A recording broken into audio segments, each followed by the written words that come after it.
नमस्कार, माझं नाव अर्चना. डान्स आणि फूड चॅनलमध्ये तुमचं स्वागत आहे. तर तुम्हाला व्हिडिओ बघून कळालंच असेल की आपली आजची रेसिपी कोणती आहे. तर ही मस्त अशी कुरकुरीत खुसखुशीत चकलीची रेसिपी आहे.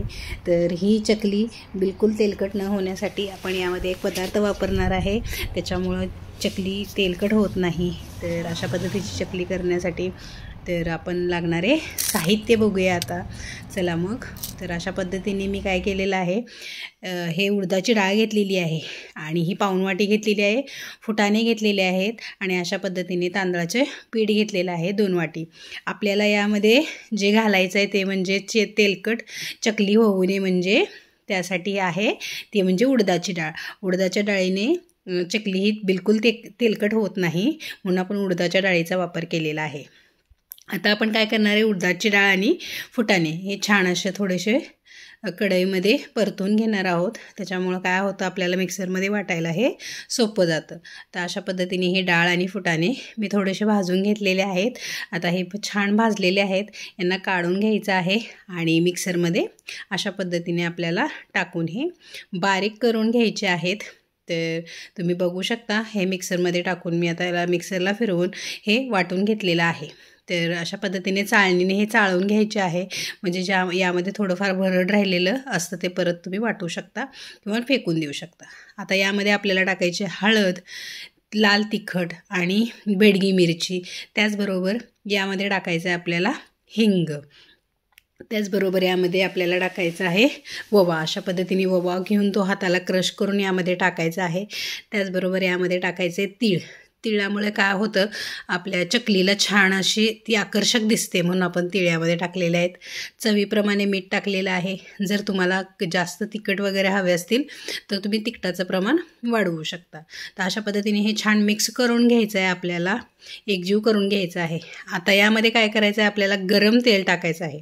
हा आपला पोहे खायचा चमचा आहे ना, या चमच्याने मी अशा पद्धतीने 5 चमचे यामध्ये तेल टाकलेलं आहे.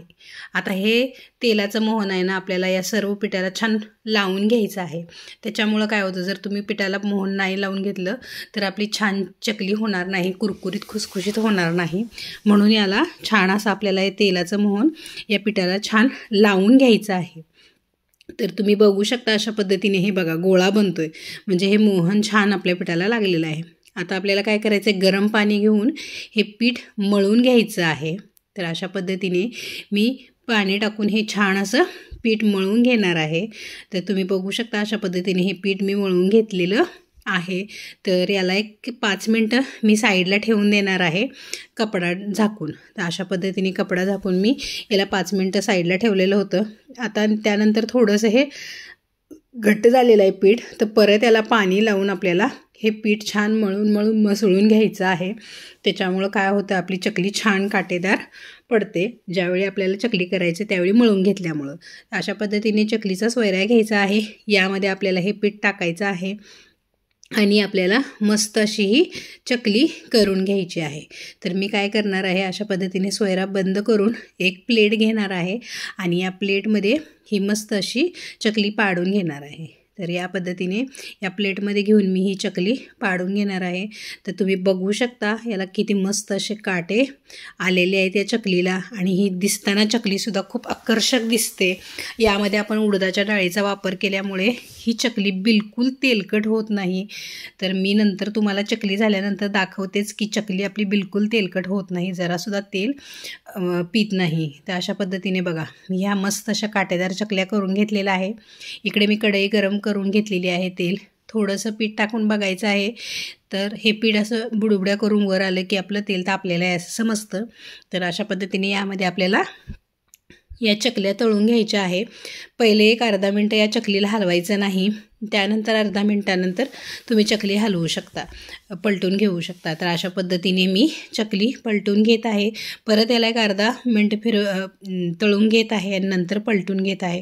तर तुम्ही बघू शकता, प्रथम याला खूप साऱ्या बुडबुड्या होत्या आणि या कमी झालेल्या आहेत, म्हणजे आपली चकली छान अशी तळली गेलेली आहे, याच्यावरून हे समजते. आता ही चकली आपण काढून घेणार आहोत. बघा किती मस्त अशी काटेदार चकली तयार झालेली आहे. तर दुसरा बॅचसुद्धा अशाच पद्धतीने मी तळून घेणार आहे. तर अशाच पद्धतीने तुम्हाला हे तळून घ्यायचे आहेत. तर तुम्ही बघू शकता ही चकली मी टाकलेली आहे. अर्ध्या मिनटानंतर याला पलटून घेत आहे. परत अर्ध्या मिनटानंतर हे अशा पद्धतीने पलटून घेऊन हा सुद्धा बॅच मी तयार करून घेतलेला आहे. तर अशाच पद्धतीने या सर्व चकल्या मी आता तळून घेणार आहे. तर तुम्ही बघू शकता मस्त अशा आपल्या ह्या चकल्या किती छान काटेरी तयार झालेल्या आहेत. आणि आपण यामध्ये उडदाच्या डाळीचा वापर केल्यामुळं ही चकली बिलकुल तेलकट झालेली नाही. म्हणून आपली ही आजची रेसिपी आहे उडदाच्या डाळीची चकली. हे बघा मी तुम्हाला घासून दाखवत आहे. तर बिलकुल हाताला तेल दिसत नाही आहे. मी अजूनसुद्धा एक घासून दाखवते बघा हाताला. तुम्हाला दिसते तेल? बिलकुल तेल दिसणार नाही. एवढी ही छान चकली होते, एकदम कुरकुरीत मस्त होते. तर तुम्हाला एक चकली मी तोडून दाखवते. याचा आवाज बघा किती मस्त झालेली आहे बघा. एकदम कुरकुरीत खुसखुशीत ही चकली झालेली आहे. कोणतीही झंझट न करता ही चकली तयार होते. तर या चकलीला फक्त 20 ते 25 मिनिट लागतात बनवण्यासाठी. तर कमी वेळेत ही मस्त अशी कुरकुरीत खुसखुशीत चकली तयार होते. या चकलीची रेसिपी तुम्ही ट्राय करू शकता. खूप छान होते, मस्तच होते. जर माझी रेसिपी तुम्हाला आवडली असेल तर लाईक करा, शेअर करा आणि सबस्क्राईब करायला विसरू नका.